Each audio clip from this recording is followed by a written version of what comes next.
me forever on fire. ರಾಜ್ಯದಲ್ಲಿ ಸಚಿವ ಸಂಪುಟ ಪುನರ್ರಚನೆ ಬಗ್ಗೆ ಸಾಕಷ್ಟು ಗೊಂದಲಗಳಿದ್ದಾವೆ.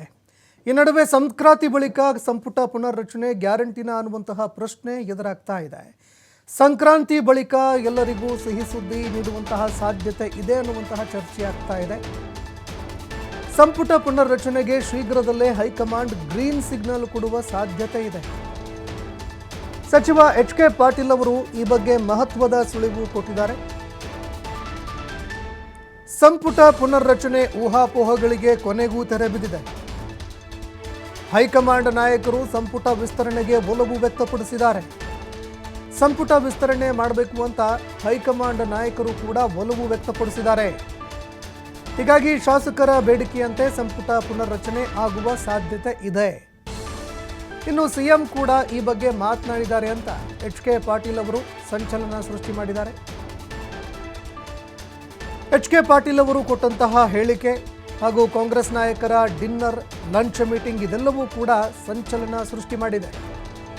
ಈ ನಡುವೆ ಸಂಪುಟ ಪುನರ್ರಚನೆಯ ಸಂಚಲನ ತೀವ್ರವಾಗ್ತಾ ಇದೆ, ಜೋರಾಗ್ತಾ ಇದೆ. ಅನೇಕ ನಾಯಕರು ಸಂಪುಟದಲ್ಲಿ ಅವಕಾಶ ಸಿಗುವಂತಹ ಒಂದು ನಿರೀಕ್ಷೆ ಹೊಂದಿದ್ದಾರೆ.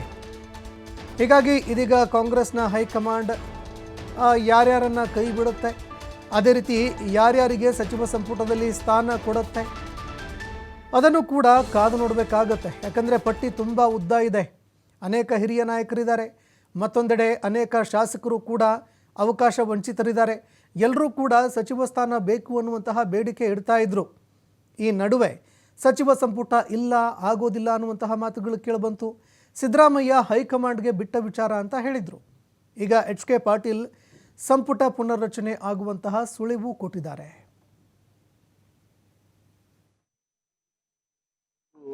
ಹೇಳಿದ್ದಾರೆ.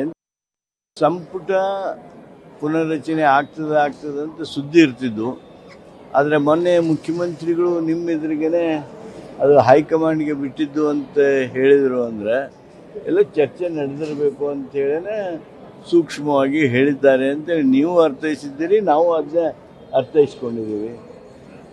ಸಚಿವ ಸಂಪುಟ ಪುನರ್ಘಟನೆ ಆಗೋದಕ್ಕೆ ಇದು ಸೂಕ್ತ ಕಾಲ ಅಂಥೇಳಿ ಅವರು ಹೇಳಿದ್ದಾರೆ ಅಂತ ಭಾವಿಸಿದ್ದೇವೆ. ಆಗ್ಬೋದು, ಯಾವುದೇ ಹಂತದಲ್ಲಿ ಆಗ್ಬೋದು. ಸಂಪುಟ ಪುನರ್ರಚನೆ ಆಗ್ತದೆ. ಎಲ್ಲರೂ ಅಲ್ಲಿ ಹೋಗಿ ಬಂದವರು ಮಾತಾಡಿದ್ದೇವೆ, ಆದರೆ ಅಂಥದ್ದು ವಿಶೇಷ ಏನೂ ಇಲ್ಲ. ಊಟಕ್ಕಂತೂ ಹೋಗಿದ್ವಿ, ಪಕ್ವಾನ್ನ ಊಟ ಮಾಡಿ ಬಂದಿದ್ದೇವೆ ಅಂತ ಹೇಳಿದ್ದಾರೆ. ಅದು ಅಲ್ಲಿಗೆ ಮುಗಿತದು. ಅದು ಏನು ಹೆಚ್ಚು ರಾಜಕೀಯ ಮಹತ್ವ ಕೊಡುವಂತ ಕಾರಣ ಇಲ್ಲ. ಸಿಎಂ ಸಚಿವರು ಒಂದ್ ಕಡೆ ಸೇರಿದಾಗ ಸಹಜವಾಗಿ ಕೂಡ ಒಂದಷ್ಟು ಚರ್ಚೆಗಳು ಬಂದೇ ಬರ್ತಾವ, ಒಂದಷ್ಟು ಪ್ರಶ್ನೆಗಳು ಉಂಟಾಗ್ತಾವ. ಅವುಗಳಿಗೆ ಉತ್ತರ ಕೊಟ್ಟಿರ್ತಾರೆ, ಅವುಗಳ ಬಗ್ಗೆ ಇರ್ತಾವು. ಹಂಗೇನಾದ್ರು ಪ್ರಶ್ನೆಗಳು ಬಂದರೆ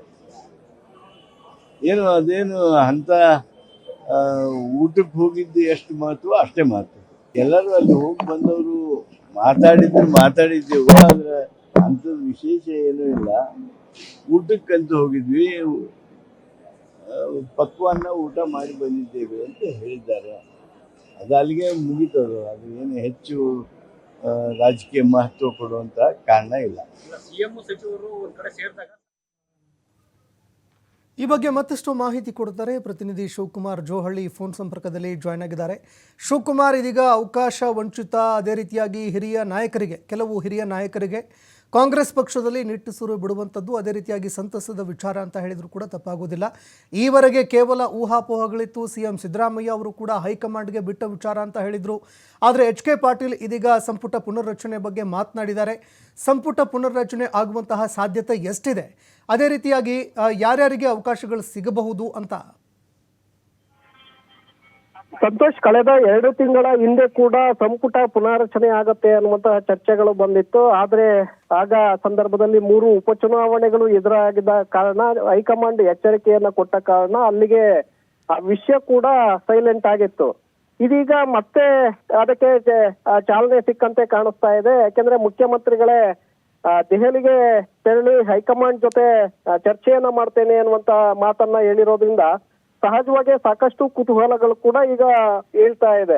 ಯಾಕಂದ್ರೆ ಈಗ ಮುಖ್ಯಮಂತ್ರಿಗಳೇ ಆ ರೀತಿಯಾಗಿ ಹೇಳಿಕೆಯನ್ನ ಕೊಟ್ಟಿದ್ದಾರೆ ಅಂದ್ರೆ ಸಂಪುಟ ಪುನಾರಚನೆಗೆ ಒಂದು ಕಡೆ ಹೈಕಮಾಂಡ್ ನಿಂದ ಅವರಿಗೆ ಸೂಚನೆ ಬಂದಿರಬಹುದು, ಜೊತೆಗೆ ಮುಖ್ಯಮಂತ್ರಿಗಳು ಕೂಡ ಈಗ ಸಂಪುಟ ಪುನಾರಚನೆಯನ್ನ ಮಾಡೋದಕ್ಕೆ ಉತ್ಸುಕರಾಗಿದ್ದಾರೆ ಅನ್ನುವಂತ ಮಾತುಗಳು ಈಗ ಬರ್ತಾ ಇದೆ.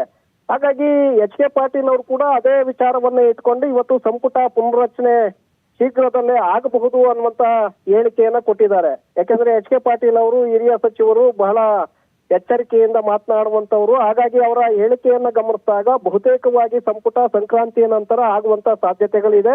ಮುಖ್ಯಮಂತ್ರಿಗಳು ಯಾವಾಗ ದೆಹಲಿಗೆ ತೆರಳಿ ಹೈಕಮಾಂಡ್ ನಾಯಕರನ್ನ ಭೇಟಿ ಮಾಡ್ತಾರೆ, ಆ ಭೇಟಿ ಮಾಡಿದ ನಂತರ ಇದಕ್ಕೆ ಸ್ಪಷ್ಟವಾದಂತ ಒಂದು ರೂಪುರೇಷೆಗಳು ಸಿಗುತ್ತೆ ಸಂತೋಷ್.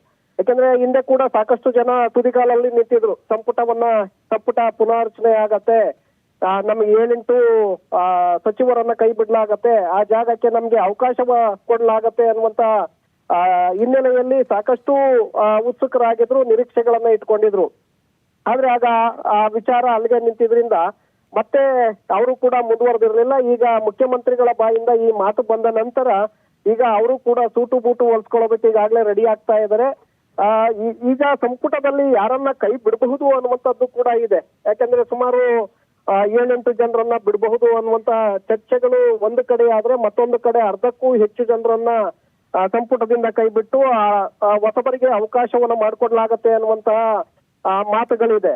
ಸೊ ಹಾಗಾಗಿ ಯಾರನ್ನ ಕೈ ಬಿಡ್ತಾರೆ ಅನ್ನುವಂತ ಕುತೂಹಲಗಳು ಕೂಡ ಇದೆ. ಇದರ ಜೊತೆಗೆ ಈಗಾಗಲೇ ಸಚಿವರ ಒಂದು ಪರ್ಫಾರ್ಮೆನ್ಸ್, ಅಂದ್ರೆ ಇಲಾಖೆಗೆ ಅವರು ಮಾಡಿರುವಂತಹ ಸೇವೆ ಏನು, ಪಕ್ಷದ ಸಂಘಟನೆಯಲ್ಲಿ ಅವರ ಒಂದು ಸೇವೆ ಏನಿದೆ, ಇದರ ಬಗ್ಗೆ ಈಗಾಗಲೇ ಹೈಕಮಾಂಡ್ ಕೂಡ ವರದಿಯನ್ನ ಕೇಳಿದೆ. ಈಗಾಗಲೇ ಬಹುತೇಕ ಸಚಿವರು ಕೂಡ ಇಲಾಖೆಗೆ ಸಂಬಂಧಪಟ್ಟಂತೆ, ಪಕ್ಷಕ್ಕೆ ಅವರ ಕೊಡುಗೆಗೆ ಸಂಬಂಧಪಟ್ಟಂತೆ ಈಗಾಗಲೇ ವರದಿಯನ್ನು ಕೂಡ ಸಲ್ಲಿಕೆ ಮಾಡಿದ್ದಾರೆ.